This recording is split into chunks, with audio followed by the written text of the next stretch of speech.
दक्षिणे लक्ष्मणो यस्य वामे तु जनकात्मजा पुरतो मारुतिर्यस्य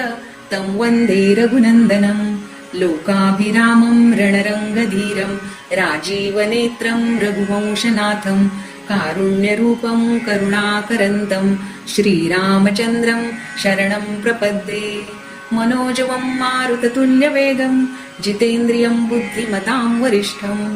वातात्मजं वानरयूथमुख्यं श्रीरामदूतं शरणं प्रपद्ये कुजन्तं राम रामेति मधुरं मधुराक्षरम्